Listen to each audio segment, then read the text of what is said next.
Hello, నేను మీ Sesha Rao. Crime thriller ఇది ఎక్కడో జరగలేదు.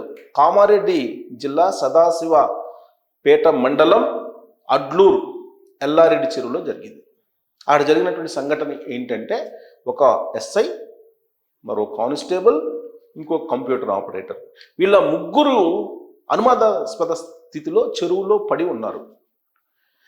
దీన్ని ఇన్వెస్టిగేషన్ చేసేదానికి అక్కడ ఉన్నటువంటి ఎస్పీ సింధు శర్మ గారు డైరెక్ట్గా రంగంలో దిగారు. అసలు ఈ నేరం వెనక, ఈ సంఘటన వెనక ఏం జరిగింది అనే దాని మీద ఇప్పుడు ఇన్వెస్టిగేషన్ చేస్తున్నారు. దీన్ని ఛేదించేటువంటి పనిలో ఇప్పుడు పోలీసులు ఉన్నారు. ఈ సంఘటన కనుక మనం ఒకసారి అబ్జర్వ్ చేసినా, తెలుసుకున్నా, ఇదొక క్రైమ్ థ్రిల్లర్ అనేటువంటి కోణంలోనే కనిపిస్తుంది. జనరల్గా సినిమా తీసేటప్పుడు స్టోరీ లైన్ అంటుంటారు. అలాగే ఈ సంఘటనకు సంబంధించి మనం క్లుప్తంగా చెప్పాలంటే, ఒక ఎస్ఐ, ఒక కానిస్టేబుల్, ఒక కంప్యూటర్ ఆపరేటర్, వీళ్ళ ముగ్గురు మధ్య ఏం జరిగింది, ఎందుకు వాళ్ళు ఒకే చెరువులో దూకి చనిపోయారు, దాన్ని కనుక విడదీయగలిగితే మొత్తం వ్యవహారం బయటకు వస్తుంది. ఇప్పుడు అత్యంత విశ్వసనీయంగా లోకల్ వాళ్ళు చెప్పుకుంటున్నటువంటి దాని ప్రకారం వినిపిస్తున్నటువంటి అంశం ఏంటంటే, ఎస్ఐ సాయి కుమార్కి, కానిస్టేబుల్ శృతికి మధ్య సన్నిహితమైనటువంటి సంబంధాలు ఉన్నాయి. ఆ సంబంధాలే ఈ సంఘటనకి పునాది అని చెప్పి చెప్తూ ఉన్నారు.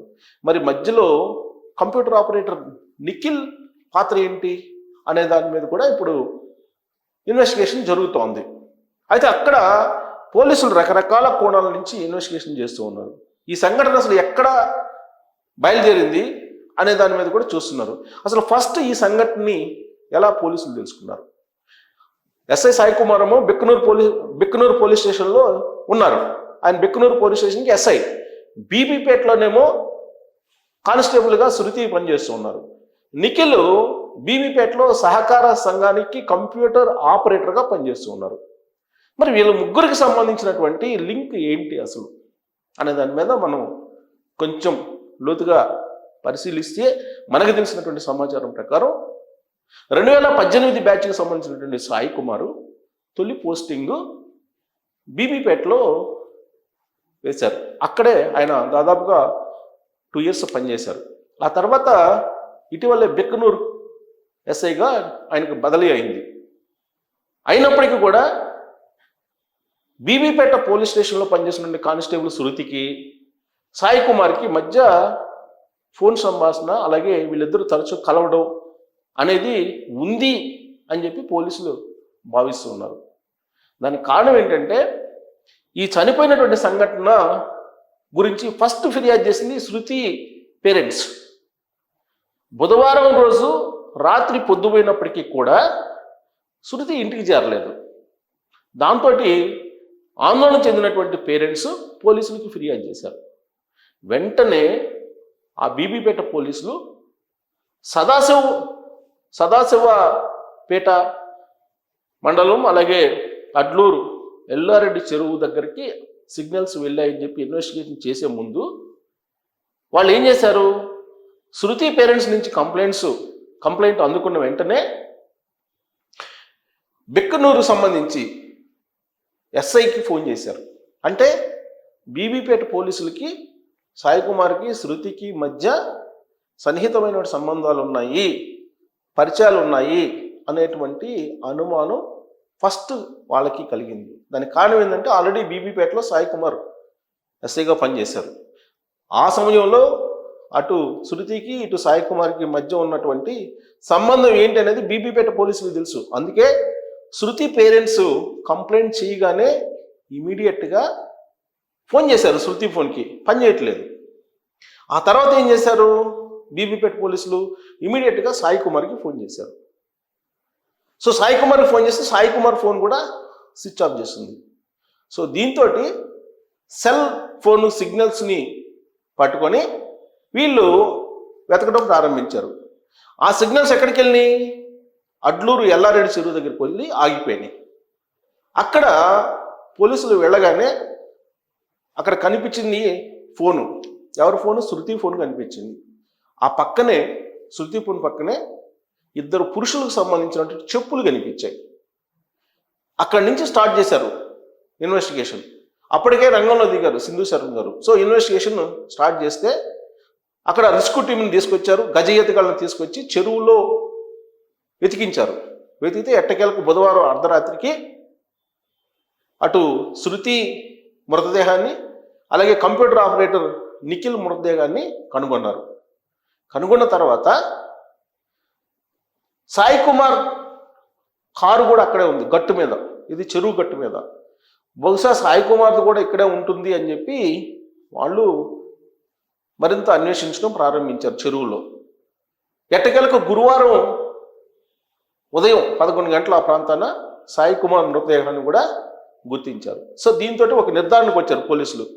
ముగ్గురు కలిసి చెరువులో ఎందుకు దూకారు, ఈ చెరువులో వాళ్ళు చనిపోవడానికి కారణం ఏంటి, దీని మీద ఇన్వెస్టిగేషన్ స్టార్ట్ చేస్తున్నారు.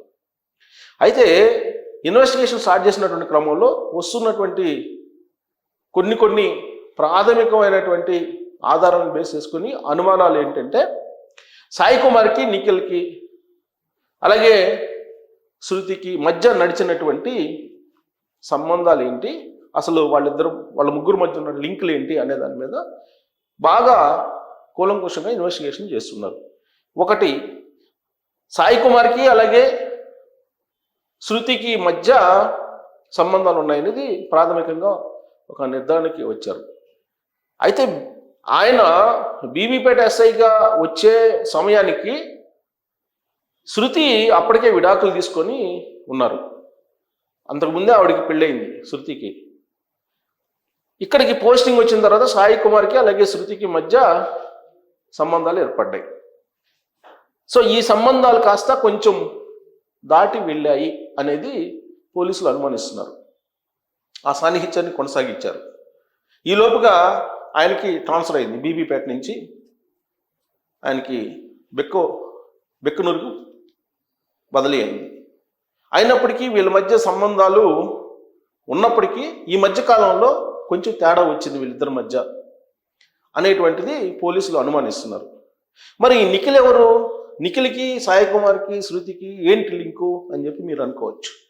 నిఖిల్ బీబీపేట కోఆపరేటివ్ సహకార సంఘంలో కంప్యూటర్ ఆపరేటర్ ఆయన.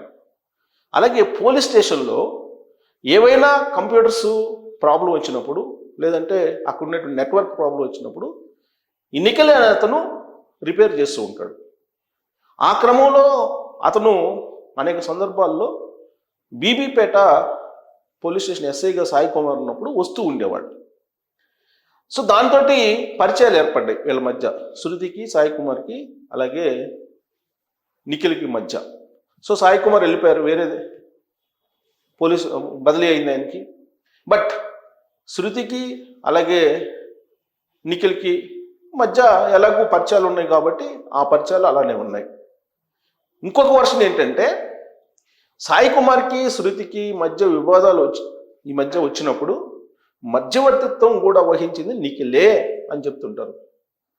సో ఆ క్రమంలో వీళ్ళిద్దరి మధ్య వివాదాలు ఎక్కువైనటువంటి క్రమంలో వీళ్ళు మాట్లాడుకోవడానికి ఆ చెరువు గట్టుకు వెళ్ళారని, ఆ చెరువు గట్టు దగ్గర వీళ్ళిద్దరి మధ్య సయోధ్య కుదిర్చేటువంటి ప్రయత్నం నిఖిల్ చేశారని, ఆ క్రమంలో శృతి ఈ వివాదాల క్రమంలో చెరువులో దూకిందని, చెరువులో దూకినటువంటి శృతిని కాపాడేందుకు ఇమీడియట్గా నిఖిల్ ముందు దూకి ఉంటాడు అని ఎక్స్పెక్ట్ చేస్తున్నారు పోలీసులు.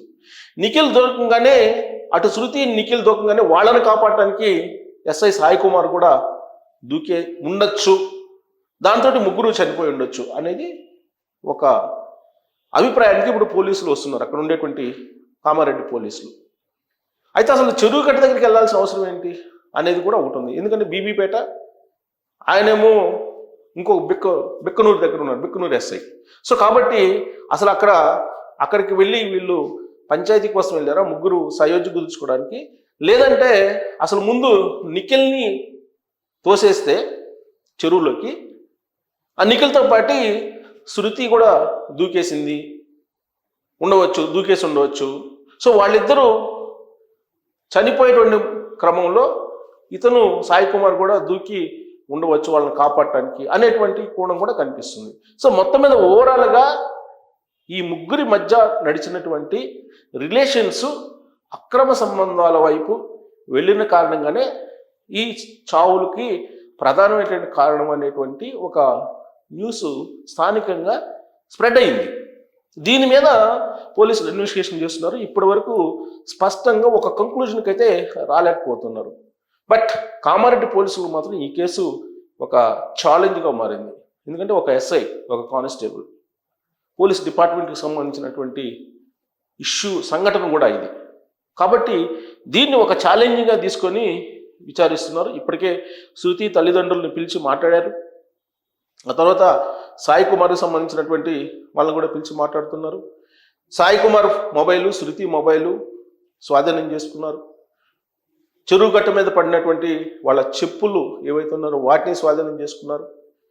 అదే గట్టు మీద సాయి కుమార్ కారు కూడా ఉంది, దాన్ని స్వాధీనం చేసుకున్నారు. కాబట్టి దీనికి కంక్లూజన్ 1-2 రోజుల్లో వచ్చేటువంటి అవకాశం ఉంది. ఇన్వెస్టిగేషన్ చాలా సీరియస్ జరుగుతుంది. ఎందుకంటే ఒక సంఘటన జరిగినప్పుడు ఏదో ఒక క్లూ దొరుకుతుందంట, దాన్ని పట్టుకొని ఇన్వెస్టిగేషన్ చేయాలి పోలీసులు అనేది ప్రాథమికంగా వాళ్ళకి ఇన్వెస్టిగేషన్ ఎలా చేయాలి అనే దాని మీద చెప్తూ ఉంటారు. సో ఇప్పుడు క్లూస్ లభించాయి. ఏం క్లూస్ లభించాయి? సాయి కుమార్ ఫోన్ లభించింది, శృతి ఫోన్ లభించింది, అలాగే అక్కడ చెప్పులు సాయి కుమారి అలాగే నిఖిల్ చెప్పులు దొరికాయి. సో ఇన్ని క్లూస్ ఉన్నాయి, ఆధారాలు కొన్ని ఉన్నాయి. కాబట్టి ఖచ్చితంగా దీన్ని 2-3 రోజుల్లో పోలీసులు ఛేదించడం అవకాశం ఉంది. ఇప్పటి వరకు స్థానికుల నుంచి పోలీసులు అందుకున్న సమాచారం ప్రకారం వివాహేతర సంబంధం, అక్రమ సంబంధం కారణంగానే ఇలాంటివి ఇది జరిగి ఉండొచ్చు అనేటువంటి ప్రాథమిక అభిప్రాయానికి వచ్చిన తర్వాత ఆ దిశగా పోలీసులు అయితే ఇన్వెస్టిగేషన్ చేస్తున్నారు.